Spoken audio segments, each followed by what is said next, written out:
Assalamualaikum warahmatullahi wabarakatuh. Ketemu lagi pada video belajar hari ini untuk sahabat history.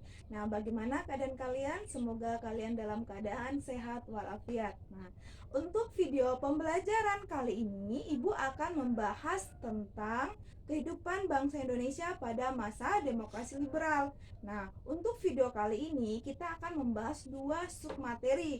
Yang pertama, kehidupan politik pada masa demokrasi liberal, dan yang kedua, kehidupan ekonomi pada masa demokrasi liberal.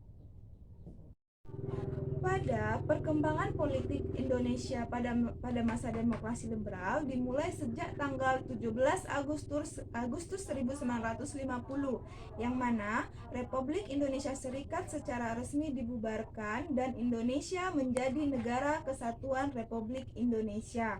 Nah, undang-undang yang digunakan pada saat itu adalah UUDS atau Undang-Undang Dasar Sementara 1950 sampai dibentuknya konstitusi yang tetap. Nah, sistem pemerintahan yang digunakan pada saat itu adalah sistem demokrasi liberal. Karena demokrasi liberal adalah kekuasaan tertinggi dipegang oleh Perdana Menteri dan Presiden hanya berkedudukan sebagai kepala negara. Nah, dalam demokrasi liberal itu sistem multipartai. Nah, kalian bisa melihat di samping mengenai bagaimana arah konsep demokrasi liberal itu sendiri. Nah, untuk sahabat histori, adapun sistem multipartai ada dua sisi positif dan negatifnya. Nah, untuk sisi positif dalam sistem multipartai, kalian bisa pahami di samping. Yang pertama, menempatkan kalangan sipil sebagai pelaksanaan kedaulatan rakyat dan pemerintahan.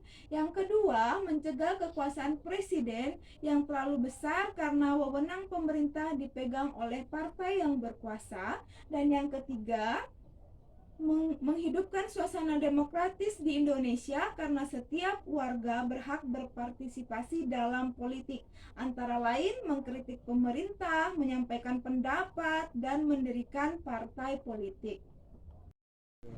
Nah, untuk sisi negatifnya itu sendiri, yang pertama kalian juga bisa pahami di samping. Yang pertama, ada kecenderungan persaingan tidak sehat di dalam parlemen maupun di kabinet. Yang kedua, sejumlah partai cenderung lebih mementingkan kelompok mereka sendiri dibandingkan kepentingan rakyat banyak. Ciri utama dari demokrasi liberal adalah sering bergantinya kabinet. Nah, untuk kabinet sendiri berganti sebanyak 7 kali secara berturut-turut. Nah, adapun program kerja per kabinet, kalian bisa menonton video selanjutnya.